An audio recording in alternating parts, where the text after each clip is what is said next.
ఆసిఫాబాద్ జిల్లా అటవీ ప్రాంతంలో మరోసారి మావోయిస్టుల కదలికలు తీవ్ర కలకలం రేపుతున్నాయి. పొరుగు రాష్ట్రమైన మహారాష్ట్రలోని గడ్చిరోలి ప్రాంతం నుంచి ఓ మావోయిస్టు దళం జిల్లాలోకి ప్రవేశించినట్లుగా నిఘా వర్గాలకు సమాచారం అందింది. దీంతో అప్రమత్తమైన పోలీసు యంత్రాంగం అటవీ ప్రాంతాలను జల్లెడపడుతోంది.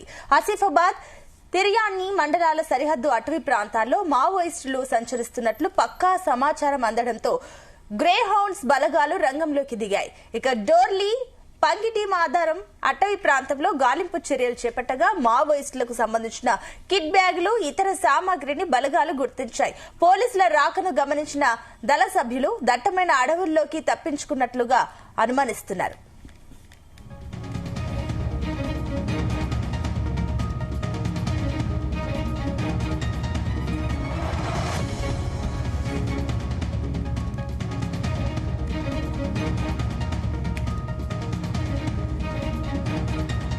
గ్రేహౌండ్స్ బలగాలతో పాటు స్థానిక పోలీసులు స్పెషల్ పార్టీ బృందాలు సంయుక్తంగా కూంబింగ్ నిర్వహిస్తున్నాయి. మహారాష్ట్ర తెలంగాణ సరిహద్దులోని చెక్ పోస్టుల వద్ద వాహన తనిఖీలను కఠినతరం చేశారు. కొత్త వ్యక్తులు అనుమానితులు కనిపిస్తే వెంటనే సమాచారం ఇవ్వాలని ప్రజలకు సూచించారు. తిర్యాని మండల పరిధిలోని మారుమూల గిరిజన గ్రామాల్లో పోలీసులు పర్యటిస్తూ ప్రజలను అప్రమత్తం చేస్తున్నారు. ఇక మావోయిస్టులకు ఎలాంటి సహకారం అందించవద్దని కోరుతున్నారు.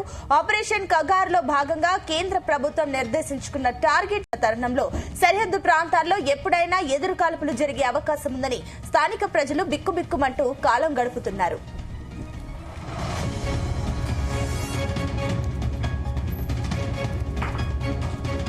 ఇదే అంశానికి సంబంధించి మరిన్ని డీటెయిల్స్ మా కరెస్పాండెంట్ రాజు పటేల్ అందిస్తారు. రాజు పటేల్, కుమ్రంభీం ఆసిఫాబాద్ జిల్లా అటవీ ప్రాంతాల్లో మరోసారి మావోయిస్టుల కదలికలు అయితే తీవ్రమైనటువంటి కలకలం రేపుతున్నాయి. ఎందుకంటే కుమ్రంభీం ఆసిఫాబాద్ జిల్లాకు పక్కనే ఉన్నటువంటి మహారాష్ట్రలోని గడ్చిరోలి ప్రాంతం నుంచి ఓ మావోయిస్టు దళం కుమ్రంభీం ఆసిఫాబాద్ జిల్లాలోకి ప్రవేశించినట్టుగా నిఘా వర్గాలకు పూర్తి స్థాయిలో సమాచారం అందింది. దీంతో అప్రమత్తమైనటువంటి పోలీసు యంత్రాంగము కుమ్రంభీం ఆసిఫాబాద్ జిల్లాలో ఉన్నటువంటి అటు తిర్యాని మంగ్లీ అటవీ ప్రాంతాల్లో పూర్తి స్థాయిలో జల్లెడపడుతుంది. ఆసిఫాబాద్ తిర్యాని మండలాల సరిహద్దు అటవీ ప్రాంతాలు మావోయిస్టులు సంచరించినట్టుగా పక్కా సమాచారం అందడంతో గ్రేహౌండ్స్ బలగాలు రంగంలోకి దిగాయి.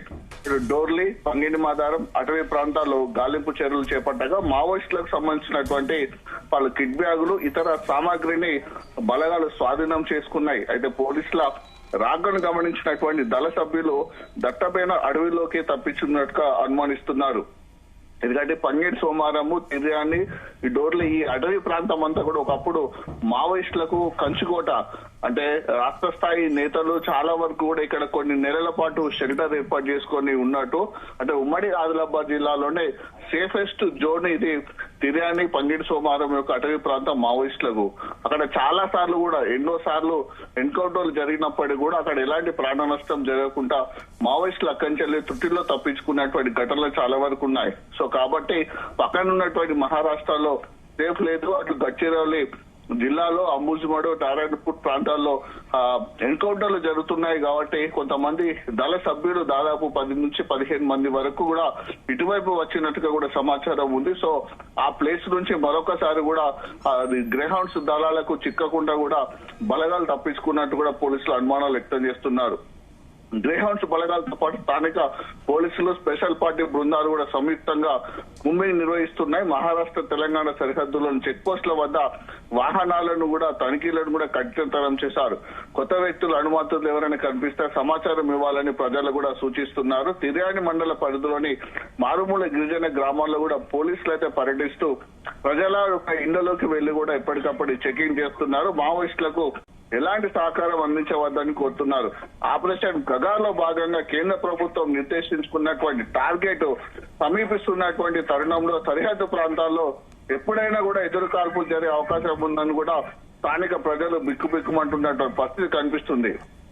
అయితే గత వారం రోజుల క్రితం జరిగినటువంటి ఎన్కౌంటర్లు మన తెలంగాణ చెందినటువంటి కామారెడ్డి జిల్లాకు చెందినటువంటి ప్రభాకర్ కూడా మృతి చెందడం జరిగింది. ఒక కాల్పుల ఘటనలో ఫిబ్రవరి 3వ తారీఖు నుంచి 5వ తారీఖు వరకు జరిగినటువంటి కాల్పులలో కూడా 7 మావోయిస్టులు మరణించారు. సో అదే ప్రాంతం నుంచి వీళ్ళు తప్పించుకున్నట్టుగా కూడా పోలీసులకైతే కాస్త సమాచారం అందింది. సో ఇటువైపు స్థానిక పోలీసులు గ్రేహౌండ్స్ బలగాలు కంప్లీట్ గా కూడా కొమరంభీం ఆసిఫాబాద్ జిల్లాలతో పాటు దాని సరిహద్దు ఉన్నటువంటి మంచిర్యాల, అటువైపు వెళ్తే జయశంకర్ భూపాల్పల్లి జిల్లా, అటు పై వైపుకి వెళ్తే ఆదిలాబాద్ జిల్లా. సో ఈ జోన్ ఏదైతుందో ఈ జోన్ అటవీ ప్రాంతాల్లో కూడా పూర్తి స్థాయి అప్రమత్తమయ్యారు. ఒకవేళ మావోయిస్టులు మళ్ళీ ఈ ప్రాంతం నుంచి తప్పించుకొని పోవాలంటే పక్కన ఉన్నటువంటి గోదావరి నదినైనా లేకుంటే ప్రాణహిత నదినైనా దాటాలి. కాబట్టి అటు గోదావరి నది, ఇటు ప్రాణహిత నది బేసిన్ లో కూడా ఎప్పటికప్పుడైతే తనిఖీలను తీవ్రవతం చేసి గ్రేహౌండ్స్ బలగాలు అయితే ముమ్మరంగా అటవీ ప్రాంతాల్లో మావోయిస్టుల కోసం జల్లెడబడుతున్నాయి. అంటే ఈ మావోయిస్టు దళంలో ఇప్పటివరకు ఎంతమంది ఉన్నట్లు అంచనా వేస్తున్నారు? అలాగే ప్రస్తుతం ఎన్ని grey hounds special party teams combing లో పాల్గొన్నాయి? సో అంటే ఇప్పుడు పండిట్ సోమవారము, డోర్లీ, ఈ తిరాని అటవీ ప్రాంతాల్లో పోలీసులకు చిక్కినటువంటి కిట్ బ్యాగులు, వారికి ఉన్నటువంటి సామాగ్రిని బట్టి చూస్తే దాదాపు 10 నుంచి 17 మంది వరకు ఉండొచ్చు అనుమానాలు వ్యక్తం చేస్తున్నారు. ఎందుకంటే కిట్ బ్యాగ్ల సంఖ్యతో చూసుకుని అక్కడ ఉన్నటువంటి ఏదైతే సామాగ్రి ఉంటుందో ఇంత మనకు వస్తువులు దొరికితే ఇంతమంది ఉన్నట్టు కూడా పోలీసులకు ఆధారం ఉంటుంది. కాబట్టి భారీ ఎత్తున లేకపోయినప్పుడు కూడా 10 నుంచి 15 మంది లోపు మాత్రమే ఉంటారనేది అంచనా వేస్తున్నారు. సో దీంతో స్థానికంగా ఉన్నటువంటి ఇటు బెల్లంపల్లి ఈఆర్ హెడ్ క్వార్టర్స్ నుంచి బలగాలు, అలానే జిల్లాలో ఉన్నటువంటి గ్రేహౌండ్స్ బలగాలను అయితే ప్రస్తుతానికి అయితే పంపించారు. సో ఇంకా క్లూస్ కనుక ఏమైనా దొరుకుతాయి, ఇంకా బలగాల సంఖ్య ఎక్కువగా ఉంది అనేటువంటి ఉద్దేశం ఉంటే అటు మరికొంతమంది కూడా గ్రేహౌండ్స్ బలగాలను అయితే దించే అవకాశం ఉంది. ఎందుకంటే స్థానికంగా ఉన్నటువంటి ఇక్కడికి ఉమ్మడి ఆదిలాబాద్ జిల్లా ఉన్నటువంటి గ్రేహౌండ్స్ ఏదైతే ఉంటో చాలా పటిష్టంగా ఉంటుంది. వీళ్ళు చాలా సమయంలో అటు పక్కన ఉన్నటువంటి మహారాష్ట్ర కానీ ఛత్తీస్గఢ్ లోకి కూడా ప్రవేశించి ఎన్కౌంటర్లు చేసినటువంటి చరిత్రలో రికార్డు కూడా వీళ్ళకు ఉన్నాయి. కాబట్టి దాంతో తీసుకుని దానికంటే ముందుగా అంటే ఇక్కడికి మహారాష్ట్ర దాటి ఇంత తీవ్రమైనటువంటి సిచ్యువేషన్ లో ఇంత పకడ్బందీగా కట్టుదిట్టమైనటువంటి భద్రతా చర్యలు ఉన్నప్పటికీ కూడా సో ఇక్కడికి మావోయిస్టులు అంతమంది గ్రూప్ గా వచ్చారు అని అంటే ఎలా వచ్చారని దాని మీద కూడా వీరికి ఎవరి ఫీడ్బ్యాక్ ఇచ్చారు, ఎవరు వీడికి తీసుకొచ్చారు అనేటువంటి అనుమానితులను కూడా కొరియర్స్ ఎవరు ఉన్నారని కూడా వాళ్ళని కూడా ఎంక్వైరీ చేస్తున్నారు. సో గత 4 రోజుల క్రితము సేమ్ ఒక టీం 17 మంది గల సభ్యులు కొమరంభీం ఆసిఫాబాద్ జిల్లాలు అటు బెజ్జూరు పెంచికల్పేట ప్రాంతాల్లో పర్యటించారు. అక్కడ వాళ్ళని పోలీసులు అదుపులోకి తీసుకొని హైదరాబాద్ లో వాళ్ళని సరెండర్ చేసి ప్రెస్ మీట్ పెట్టి లొంగిపోయినట్టు కూడా తెలిపారు.